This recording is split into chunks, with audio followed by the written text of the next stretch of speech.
Hi Britt, it's Emily, and this is our first video blog thingy. Yeah, so pretty cool.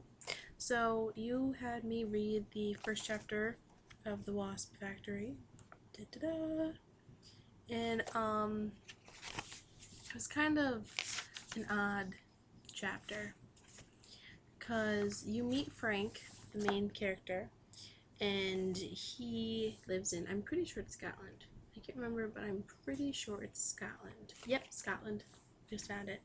Anyways, so he lives in Scotland, and he has his father who lives with him as well. Duh, because he's only like 17, and he has his brother Eric, which you learn about. And Eric is, I guess, like mentally odd, and so he's in like this mental institution, but he ends up breaking out. So now him and his dad are worried because Eric is going to come to see them and have to be put back into the place in which he was put. And so they're kind of now freaking out about that. Not really, but they just really would rather that not happen. And so then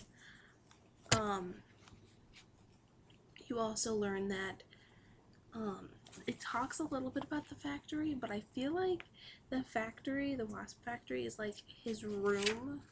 Like he has his room in his house, and like his father doesn't really know about it because his father has trouble walking, so he basically only stays on like the first floor, and like the second floor is all for Frank.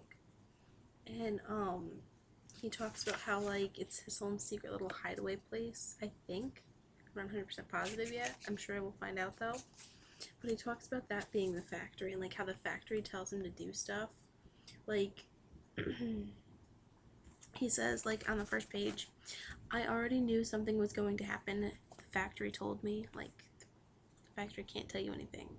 I think that there's something wrong with Frank too. Not to like be judgmental, but I really think there is because he has two poles and he puts like animal heads on them and he pisses on them to show that they're his. And it's really kind of weird. And I'm kind of freaked out for Frank because something is going to happen. I can tell. It's only the first chapter and I can already tell something is going to happen. And his father is educated, I think. And it's also kind of sketchy because he's not Frank is not, sorry, I keep skipping around. Frank is not hold on. He's not like registered. Like he doesn't have like his birth certificate or like a social security number or anything like that.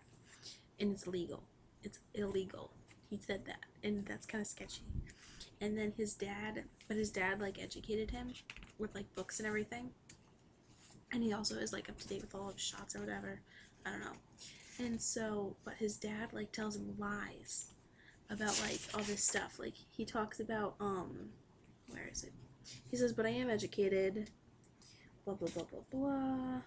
His dad's like a doctor of chemistry or biochemistry or something like that. I just had this page. I'm not even kidding you, Britt. Oh, here we go.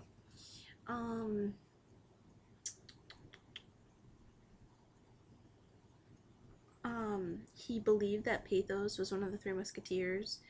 Felladio was a character in Hamlet. Vertreos, a town in China, and that the Irish peasants had to treat the peat to make Guinness. I don't know. It's weird, but like his dad told him all these lies, and he had to go to like books to figure out that they were not lies, that they were lies, that they were fake. Otherwise, he like thought that what his dad was telling him was true. So now he doesn't kind of really believe what his dad tells him. But this book, I think, is kind of controversial. I'm not even kidding you. Because like on the back here, it has all of the reviews, and apparently it was like named top of the 100 novels of the century by the Independent.